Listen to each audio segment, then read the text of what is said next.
பொதுவாக இந்த நாளிலும் கூட கர்த்தர் நம்மோடு கூட பேசுகிற ஒரு ஆசீர்வாதமான வார்த்தை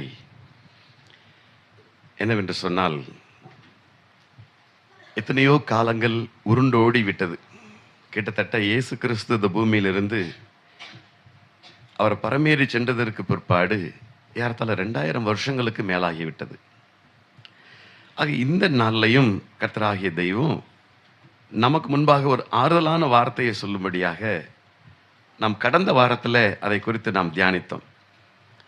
அதனுடைய தொடர்ச்சியாக இன்றைக்கும் இன்றே கடைசி நாள் என்கிற அந்த காரியத்தை குறித்து நான் உங்களோடு கூட கர்த்தருடைய வார்த்தையை உங்களுக்கு பகிர்ந்து கொள்ள இருக்கிறேன்.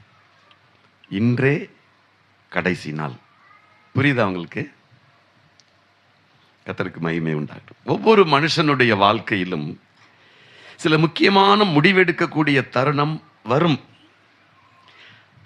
அந்த நேரத்தில் அவர்கள் என்ன முடிவெடுக்கிறார்களோ அதுதான் அவர்களுடைய வாழ்க்கையை தீர்மானிக்கிறது. சரிதானே? ஒரு முக்கியமான முடிவெடுக்கிற நேரத்தில் என்ன தீர்மானிக்கிறாங்களோ அதுதான் அவர்களுடைய வாழ்க்கை முழுவதையும் தீர்மானிக்கிறது. அப்புறம் சொல்லுவாங்க, அடடா அந்த நேரத்தில் தெரியாம முடிவு எடுத்துட்டேன், அவசரத்தில் முடிவு எடுத்துட்டேன், இன்னைக்கு இன்னும் பாடுபடுறேன் அப்படின்னு சொல்லுவாங்க. அப்போ அந்த நிர்பந்தமான ஒரு சூழ்நிலையில் எடுக்கக்கூடிய அந்த முடிவு அவர்களுடைய வாழ்க்கை முழுவதும் அவர்களுக்கு அது உறுத்தி கொண்டே இருக்கும். ஆமாம், அருமையான கர்த்தருடைய பிள்ளைகளே, உங்களுக்கு குறிக்கப்பட்ட நாள் எது என்று உங்களுக்கு தெரியுமா? உங்களுக்குன்னு குறித்திருக்கிற நாள். நம்முடைய பிறந்த நாளை நாம் தீர்மானிக்க முடியாது, பிறக்கிற நாளை நம்ம தீர்மானிக்க முடியாது. ஏப்ரல் மாதம் 3ஆம் தேதி தான் நான் உலகத்தில் பிறப்பின் யார் பிறக்கிறாங்களா? திருமண நாளை கூட குறிச்சிடறாங்க. நல்ல நேரம், முகூர்த்தமா, கூட்டம் இருக்குமா, லீவாக இருக்குமா, காய்கறி விலை கம்மியாக இருக்குமா, பவுன் விலை குறைஞ்சிருக்குமா, இதெல்லாம் பார்த்து நல்ல நேரம் குறித்து முகூர்த்தம் பண்ணுறாங்க. அப்படிலாம் பண்ணுற கல்யாணம் கடைசியில் ஒன்றும் இல்லாமல் போயிடும். அப்போ முக்கியமான முடிவெடுக்கக்கூடிய தருணம் உங்கள் வாழ்க்கையில் முக்கியமான நாள் எதுன்னு நீங்கள் நினச்சி பாருங்க. அன்னைக்கு அந்த முடிவை நான் எடுக்கலைன்னா இன்னைக்கு நல்லா இருந்திருப்பேன்னு நிறைய பேர் சொல்லுவாங்க. ஒரு முக்கியமான முடிவு எடுக்கும்போது இதை நான் எடுத்திருந்தேன்னா இன்னைக்கு நல்லா இருந்திருப்பேன். தெரியாமல் போய் என் பிள்ளைக்கு அந்த மாப்பிள்ளையை கேட்டேன், தெரியாமல் போய் என் பையனுக்கு அந்த பிள்ளையை கட்டிட்டு வந்துட்டேன். எத்தனை பேர் சொல்ல கேட்டிருக்கிறான். இது மட்டும் இல்லை, இது ஒரு பகுதி தான், ஒரு பகுதி மட்டும்தான். அந்த நாள் ஒவ்வொரு மனுஷனுக்கும் தெரிந்திருக்கும் என்று சொன்னால், முன்கூட்டியே தெரிந்திருக்கும் என்று சொன்னால் எவ்வளோ நல்லா இருக்கும். முன்கூட்டியே ஒரு பிளானிங் உங்களுக்கு தெரிஞ்சிருச்சுன்னா வாழ்க்கை எவ்வளோ சிறப்பாக இருக்கும், எவ்வளோ சந்தோஷமாக இருக்கும். நான் நினச்ச மாதிரியே இருக்கு அப்படின்னு சொல்லி சந்தோஷப்படுவோம். இது இந்த உலகத்தில் சில வியாபார தந்திரங்கள் உண்டு. வியாபாரத்தை தந்திரம் பண்ணுவாங்க. இங்கே மார்க்கெட்டு சந்தைக்கு போனீங்கன்னா எனக்கு தெரியும், கூறு கட்டி விற்பனை செய்வாங்க. அந்த 1 கிலோ தான், அந்த 1 கிலோ 50 ரூபான்னு விற்கிறாங்க. அதை 4 கூறாக பிரித்து 15 ரூபான்னு விற்பாங்க. ஒரு கூறு 15 ரூபா. அப்போ அவன் 1 கிலோ 60 ரூபா ஆக்கிடுறான். நம்ம கூறு 10 ரூபா, கூறு 5 ரூபான்னு வாங்கிட்டு வந்துடுவோம். வியாபார தந்திரம். இன்னும் சில வியாபாரம் இருக்குது. கொஞ்சம் காய் வச்சுருப்பாங்க, அண்ணே கடைசி ஒரு 1.5 கிலோ இருக்கும்ண்ணே, அப்படியே இந்த 100 ரூபாய்க்கு எடுத்துக்கணே அப்படிமா. காய் வச்சுருப்பான் சாக்கில், கொட்டியிருக்கிறது கொஞ்சம். வியாபார தந்திரம். இதான் கடைசி காய், அப்படியே போட்டுட்டு போகலாம்னு இருக்கிறேன். அவன் வாங்குவது 1/2 கிலோவாக இருக்கும். 1.5 கிலோவே அவனுக்கு 100 ரூபாய்க்கு தரேன் எடுத்துக்கணேம்மா. ஆனால் அந்த 1.5 கிலோவே 100 ரூபா தான் கணக்கு. ஆனால் அவன் சொல்கிறது எப்படி? இதான் கடைசி காய், இதை போட்டுட்டு நான் அப்படியே போகலான்ட்டு இருக்கிறேம்மா. வியாபார தந்திரம். அப்புறம் பெரிய பெரிய கடைகளில் விளம்பரம் பார்த்துருப்பீங்க, இன்றே கடைசி நாள், சலுகை முடிகிறதும்மா, இந்த ஆஃபர் இன்னையோட முடியுதும்மா. அன்னையோட முடிஞ்சிருமா ஆஃபரு? நமக்கு போடுற வெயிட் அதெல்லாம், நம்ம அவசரப்பட்டு ஓடுவோம். இப்படி பல விதத்திலும் அந்த நாள் குறிக்கப்படுகிறது. அதை குறித்து சொல்ல, இன்றே கடைசி நாள். கர்த்தருடைய வார்த்தையில் நான் நிறைய காரியங்கள் சொல்ல நினைக்கிறேன். அதுக்கு முன்னால் ஒரு அருமையான கர்த்தருடைய ஊழியக்காரர் நான் சந்தித்தேன். ரொம்ப வயசானவர். நான் சேர்ந்து நிறைய நேரம் பேசிக்கிட்டு இருந்தோம் ஒரு மீட்டிங்கில். அப்போ அவர் சொன்னார், அந்த வார்த்தை எனக்கு இன்னும் அந்த மைண்டில் ஓடிட்டுருக்கு. இப்போ நம்ம வாழ்க்கைக்கு வருவோம்.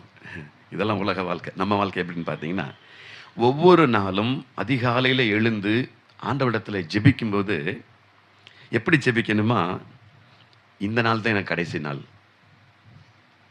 இந்த நாள் தான் இந்த பூமியில நான் வாழ போற கடைசி நாள்னு நினைச்சு வாழணுமா? அப்படி நினைச்சா எப்படி வாழ முடியும்னு சொல்லுங்க பார்ப்போம். இன்னைக்கு தான் என் வாழ்க்கையில கடைசி நாள் அப்படின்னு சொல்லி ஜெபம் பண்ணி நீங்க ஆரம்பிச்சீங்கன்னா அந்த நாளை எப்படி செய்வீங்க? எப்படி அந்த நாளை வேலை செய்வீங்க? எப்படி அந்த நாளை கழிப்பீங்க? நம்ம சும்மாவே தூங்க மாட்டோம், தூக்கம் வராது. நம்ம என்னென்ன செய்யணும், எதெல்லாம் கரெக்ட் பண்ணணும், எதெல்லாம் சரி பண்ணணும், எல்லாம் ப்ரிப்பேர் ஆயிரும். நான் அதனால தான் ஆரம்பத்தில் சொன்னேன், எங்களுக்கு நிறைய பேர் வரலன்னு நினைக்கிறேன். ஒரு எக்ஸாமுக்கு ப்ரிப்பேர் பண்ணுறதுக்கு வருஷம் பூரா முயற்சி பண்ணுறோமா இல்லையா? ஆண்டவர் வரப்போறாருன்னு தெரிஞ்சு ஏன் ப்ரிப்பேர் ஆகாமல் இருக்கீங்கன்னு கேட்குறாரு. ஆண்டவர் வரப்போறாருன்னு சொல்லிட்டு சொல்கிறாருங்கள, ஏன் நீங்கள் தயாராக இல்லை? ஒரு பரீட்சைக்கு கொடுக்கக்கூடிய மதிப்பை ஏன் ஆண்டவருக்கு கொடுக்கல? அதனால் கர்த்தர் சொல்றாரு, நீங்கள் இனிமேல் ஜெபம் பண்ணும்போது இந்த வார்த்தை ஞாபகம் வரணும். என்ன வரணும்?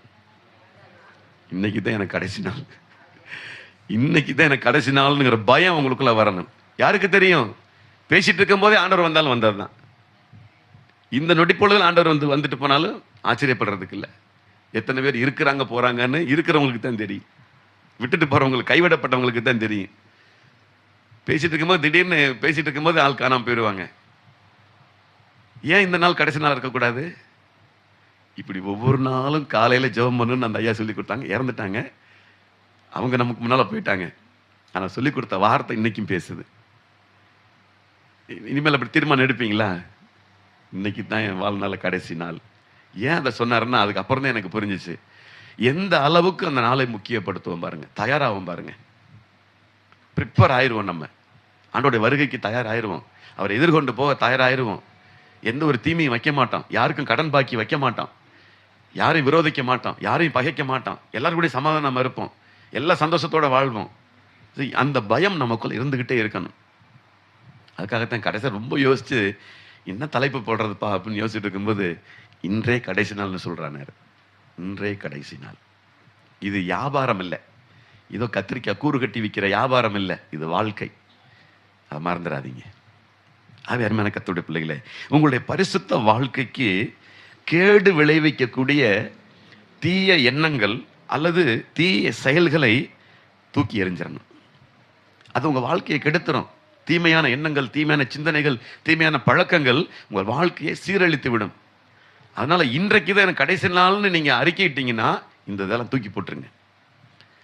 வாழக்கூடிய கொஞ்ச நேரத்தில் கூட உண்மையாக நீங்கள் வாழுங்க. கடைசியாக இயேசு கிறிஸ்துவினுடைய வாழ்க்கையை குறித்து நீங்கள் பார்க்கும் பொழுது கல்வாரி சிலுவையிலே கடைசியாக ஒரு கல்லனை அவர் ரட்சிப்புக்கு நடத்தினார். அவன் சொல்றான், ஆண்டவரே வலது பக்கத்தில் அறையப்பட்ட கல்லன் சொல்றான், நீர் உம்முடைய ராஜ்யத்தில் வரும்போது அடியேனை நினைத்தருளும் அப்படின்னா. அவன் யாரு? கல்லனும் கொள்ளைக்காரனுமா இருந்தவன், இந்த உலகத்தில் கேடான காரியங்களை செய்தவன், அநேக தீமைகளை செய்தவன். அவன் சொல்றான், ஆண்டவரே நீர் உண்மையாகவே உன்னதமான தேவன் என்று நான் அறிவேன், நீங்க யாருன்னு எனக்கு தெரியும், நீர் உம்முடைய ராஜ்யத்தில் வரும்போது என்னை நினைத்து கொள்ளும்னு கேட்கிறான். ஆண்டவர் உடனடியா பதில் சொன்னாரு, இன்றைக்கே நீ என்னோடு கூட பரதீசில் இருப்பாய். உத்தரவாதம் கொடுக்கிறாரு. அவனுக்கு தெரியும் இன்னைக்கு தான் நமக்கு கடைசி நாள்னு, அவனுக்கு தெரிஞ்சிருக்கு. அதனாலதான் சொன்னான், கேட்டான். என்ன இதுக்கு மேல கேட்க முடியாது, வாய்ப்பு இல்லை, இன்னைக்கு தான் கடைசி நாள், அன்னைக்கு தான் கேட்டாகணும். கேட்டான், பெற்றுக்கொண்டான். அவன் கேட்டது போலவே கர்த்தர் அவனை இளைப்பாறுதல் இடத்துல இடம் கொடுத்து அவனை அங்கே கொண்டு போய் நிறுத்தினார். அந்த கல்லன் பரதீசுக்கு போயிருப்பானா? போயிருக்க மாட்டானா? போயிருப்பானா? போயிருப்பானா? போகலன்னு யாருக்கு தெரியும்? போயிருப்பானா? எப்படி உறுதியா சொல்றீங்க? அல்லேலூயா. அவரே சொல்லிட்டாரு, மாற்றமே கிடையாது. அவன் பரதீசுல தான் இருந்திருப்பான். அவர் சொன்ன வார்த்தைக்கு அப்பீலே கிடையாது. உங்களை பார்த்து நீங்க அதான் சொல்றார். உங்களுக்கு என்ன சொன்னாரோ அவர் சொன்ன வார்த்தைக்கு அப்பீலே கிடையாது, மேல்முறையீடு கிடையாது. அவர் சொன்னது போலவே நடக்கும், நடந்தே தீரும். இன்றைய கடைசி நாள். அல்லேலூயா. இப்ப செய்திக்குள்ள போவோம்.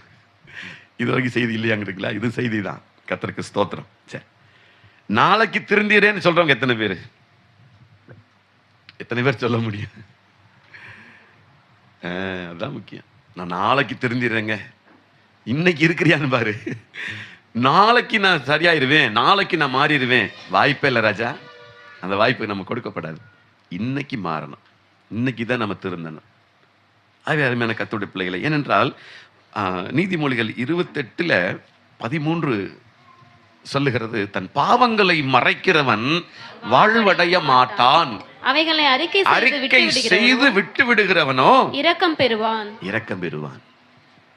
அப்போ பாவங்களை மறைக்க மறைக்க மறைக்க இந்த பூமியில் அவனுக்கு வாழ்க்கை இல்லை, வாழ்க்கை நரகமா மாறிடும். என்றைக்கு நான் செய்தது பாவம், நான் செய்தது மகா பெரிய குற்றம் என்று சொல்லி எப்பொழுது உணர்ந்து அந்த பாவங்களை செய்ய மாட்டேன் என்று அறிக்கை இடுகிறானோ அப்பொழுது அவன் வாழ்க்கை ரட்சிப்புக்கு நேராக கடந்து போகிறது. அப்போதான் அவனுக்கு வாழ்க்கை வாழ முடியும். தன் பாவங்களை மறைக்கிறவன் இந்த பூமியில் வாழ்வடைய முடியாது. அது அறிக்கை செய்கிறது மட்டுமல்ல, அதை விட்டு விட வேண்டும் என்று கர்த்தர் விரும்புகிறார். அருமையான கர்த்தருடைய பிள்ளைகளே, மோசேயினுடைய காலகட்டத்தில் உபாகமத்தின் புத்தகம் நீங்க 29ஆம் அதிகாரம் 31ஆம் அதிகாரம் எடுத்துக்கொள்ளுங்க. அதுல 27 முதல் வாசிங்க. கர்த்தருக்கு மகிமை உண்டாகட்டும். நான் உன் கலக குணத்தையும் உன் கடின கழுத்தையும் அறிந்திருக்கிறேன். இன்று நான் இன்னும் உங்களுடன் உயிரோடு இருக்கையில் கர்த்தருக்கு விரோதமாக கலகம் பண்ணினீர்களே, என் மரணத்துக்கு பின்பு எவ்வளவு அதிகமாய் கலகம் பண்ணுவீர்கள். உங்கள் கோத்திரத்தில் உள்ள மூப்பர் உங்கள் அதிபதிகள் எல்லாருடைய காதுகளும் கேட்கத்தக்கதாக நான் இந்த வார்த்தைகளை சொல்லவும் அவர்களுக்கு விரோதமாக வானத்தையும் பூமியையும் சாட்சி வைக்கவும் அவர்களை என்னிடத்தில் கூடி வர செய்யுங்கள். போதும். 27, 28 வாசிச்சிருக்கிறீங்க. இங்க இஸ்ரேல் ஜனங்களை குறித்து மோசே இந்த வார்த்தையை சொல்றார். மோசே எகிப்தின் அடிமைத்தனத்திலிருந்து இஸ்ரேல் ஜனங்களை ஏறத்தாழ 30 லட்சம் பேர்களை அங்கிருந்து விடுதலையாக்கி கொண்டு வரார். ஒவ்வொருத்தரும் என்னென்னமா பேசியிருப்பாங்க. இவர் கடவுள், எங்களை எல்லாம் கூட்டிட்டு போய் காப்பாற்றி கொண்டு போய் இன்னொரு இடத்துக்கு பாலந்தேன்னு ஓடுற தேசமாமல அங்கே கொண்டு போய் சேர்க்க போறாராக்கும். அவருக்கு காப்பாற்றிக்க முடியாது, இன்னும் எங்களை கொண்டு போய் காப்பாற்றுறாராக்குன்னு பலவிதமா பேசினாங்க. ஒரு காலகட்டத்தில் மோசேக்கு விரோதமா பேசின 3000 பேரை கர்த்தர் அழிச்சார். அவனுக்கு விரோதமா பேசின மிரியாம கூட தண்டிச்சாருன்னு இருக்கு. சொந்த சகோதரி ஆகட்டும், யாரா இருந்தாலும் சரி. அப்போ இந்த ஜனங்களை பார்த்து இந்த மோசே சொல்றாரு, நான் உன்னுடைய கலக குணத்தையும் உன் கடின கழுத்தையும் அறிந்திருக்கிறேன்கிறாரு. எனக்கு தெரியும்டா, நீ எப்படி எப்படி வாழ்ந்திருக்கிற, எப்படி பேசுவ, எப்படி உன்னுடைய நினைவு இருக்குன்னு எனக்கு தெரியுங்கிறாரு. அது மட்டும் இல்லாம என்னுடைய மரணத்திற்கு பின்பு நீங்க எப்படி இருக்க போறீங்க. 29 சொல்றாரு, என் மரணத்திற்கு பின்பு நீங்கள் நிச்சயமாய் உங்களை கெடுத்து நான் உங்களுக்கு கட்டளையிட்ட வழியை விட்டு விலகுவீர்கள். ஆகையால் கடைசி நாட்களில் தீங்கு உங்களுக்கு நேரிடும். உங்கள் கை கிரியைகளினாலே கர்த்தரை கோபப்படுத்தும்படிக்கு அவர் பார்வைக்கு பொல்லாப்பானதை செய்வீர்கள் என்பதை அறிவேன் என்று சொல்லு. அறிவேன். கடைசி நாள்ல தீங்கு உங்களுக்கு நேரிடும். உங்கள் கை கிரியைகளினாலே கர்த்தரை கோபப்படுத்தும்படிக்கு அவர் பார்வைக்கு பொல்லாப்பானதை செய்வீர்கள் என்று அறிவேன். மோசே கரெக்டா சொன்னார். நான் இருக்கிற வரைக்கும் நல்லா எல்லாத்தையும் கூட்டி ஓடிட்டு இருக்கிறேன். என்னுடைய மரணத்திற்கு பின்பு நீங்க எப்படி ஆயிடுவீங்க, நிச்சயமாய் உங்கள் வழிகளை கெடுத்து உங்களை கெடுத்து நான் உங்களுக்கு கட்டளையிட்ட வழியை விட்டு விலகுவீர்கள். அன்னைக்கு சொல்லிட்டார், உங்களை பத்தி எனக்கு நல்லா தெரியுங்க, நான் இருக்கிற வரைக்கும் தான் இந்த வேலை ஆட்டமெல்லாம், நான் போனதுக்கு அப்புறம் நிச்சயமா இந்த வழியை விட்டு நீங்க விலகி போவீங்கன்னு எனக்கு தெரியும் என்பதை அறிவேன் அப்படிங்கிறார். அதுல இந்த இடைப்பட்ட வார்த்தை கடைசி நாளில்ங்கிற வார்த்தை குறிச்சிருக்கும் பாருங்க. கடைசி நாட்களில் தீங்கு உங்களுக்கு நேரிடும். இப்படி நீங்க நடந்தீங்கன்னா, இப்படி வாழ்ந்தீங்கன்னா, இப்படி இந்த பூமியில ஜீவனம் பண்ணுனீங்கன்னா கடைசி நாள்ல தீங்கு தான் வரும் என்று மோசே சொன்னார். அந்த வார்த்தை தான் இன்னைக்கு சொன்னார். ஆண்டவர் சொல்றாரு, நீங்க இப்படியே நடந்தீங்கன்னு வச்சுக்கோங்க, கடைசி நாள்ல தீங்கு தான் வரும். கர்த்தர் சொன்ன வழியை விட்டு விலகி உங்கள் பார்வைக்கு சரியானதை செய்து நீங்கள் வாழ்வீர்களானால், நிச்சயமாக வழிகளை கெடுத்துக் கொள்வீர்களானால் கடைசி நாட்கள்ல தீங்கு தான் வரும் என்று கர்த்தர் சொல்லுகிறார். அந்த 30 வாசி முடிச்சிருங்க. இஸ்ரவேல் சபையார் எல்லாரும் கேட்க மோசே இந்த பாட்டின் வார்த்தைகள் முடியும் வரையும் சொன்னான். பாருங்க, இது முடிகிற வரைக்கும் இந்த மோசே சொல்லிதான் முடிச்சார். இந்த யாருக்கிட்ட? இஸ்ரவேல் சபையார் எல்லாரும் கேட்க மோசே இந்த மோசே பாட்டின் சொன்னார். இன்றைக்கும் இந்த சபையார் எல்லாரும் கேட்க இந்த வார்த்தையை சொல்ல சொல்றார். அதனால நீங்க இன்றைக்கு தான் கடைசி நாள்னு தெரிஞ்சு புரிஞ்சு அறிஞ்சு நீங்க வாழணும். ஏனென்றால் இல்லாட்டி கடைசி நாள்ல உங்களுக்கு என்ன நேரிடும்? தீங்கு. தீங்கு நேரிடும் என்று கர்த்தர் சொல்லுகிறார். அந்த தீங்குல எல்லாமே நீங்க போட்டுக்கங்க. எல்லாமே தீமை தான். நீ தீமைன்னு எதெல்லாம் நினைக்கிறீங்களோ அதெல்லாம் உங்க கடைசி நாள்ல வந்துடும். ஆகவே அருமையான கர்த்தரோட பிள்ளைகளே, ஒரு ஒரு பழமொழி தான் நினைக்கிறேன். பழமொழி தான் சொல்லுவாங்க. அது என்ன? காலம் பொன் போன்றது, கடமை கண் போன்றது. பரவாயில்ல, நல்லா படிச்சிருக்கிறீங்க. அப்ப காலம் பொன் போன்றது, கிட்டத்தட்ட 1.5 லட்சம் ரூபா ஒரு பவுனு. காலம் பொன் போன்றது அப்படின்னா அதை நேரத்தை வீணடிச்சிடாதீங்க. அந்த நேரத்தை அனாவசியமா செலவழிச்சிடாதீங்க. காலம் பொன் போன்றது. உங்களுக்கு கொடுக்கப்பட்ட ஒவ்வொரு நாளும் கிரேஸ் பீரியடு. ஒவ்வொரு நாளும் கிருபையின் காலம். இந்த நாள் இந்த கிருபையா ஆண்டவர் கொடுத்துருக்கிறாரு. இந்த நாளில் நான் என்ன செய்யணும், என்ன செய்ய போறேன் அப்படிங்கிற விருப்பத்தோடு அந்த நாளை செலவழிக்கணும். எதுவுமே செய்யாம கட்டளை படுத்து காலத்துக்கு கால் மேல போட்டு செல்ல பார்த்துக்கிட்டு இருந்தோம்னா திறந்து பார்க்கும்போது உலகத்துல யாருமே இருக்க மாட்டாங்க. எல்லாம் போயிட்டாங்களா, நம்மளை மட்டும் விட்டுட்டு போயிட்டாங்களா? அதான் கடைசி நாள்ல தீங்கு தான் வரும். அதனால ரொம்ப கவனமா இருக்கணும். இது கடைசி நாள். சரி, ஆகவே அருமையான கர்த்தருடைய பிள்ளைகளே, காலத்தின் அருமையை உணர்ந்து நாம் செயல்பட வேண்டும் என்று கர்த்தர் விரும்புகிறார். அதை எதிர்பார்க்கிறார். இன்றளவும் நம்முடைய வாழ்க்கையில கொடுக்கப்பட்ட நாட்களை நாம் எப்படி பிரயோஜனப்படுத்தி இருக்கிறோம்னு கொஞ்சம் யோசிச்சு பாருங்க. கிட்டத்தட்ட 30 வயசு உங்களுக்கு ஆகுதுன்னா 30 வருஷ காலமா நீங்க இந்த காலத்தை எப்படி பிரயோஜனப்படுத்தினீங்க, எப்படி பயன்படுத்தினீங்க? நான் கடந்த வாரத்தினுடைய தொடர்ச்சி தான் அப்படி நான் பேசுறேன்.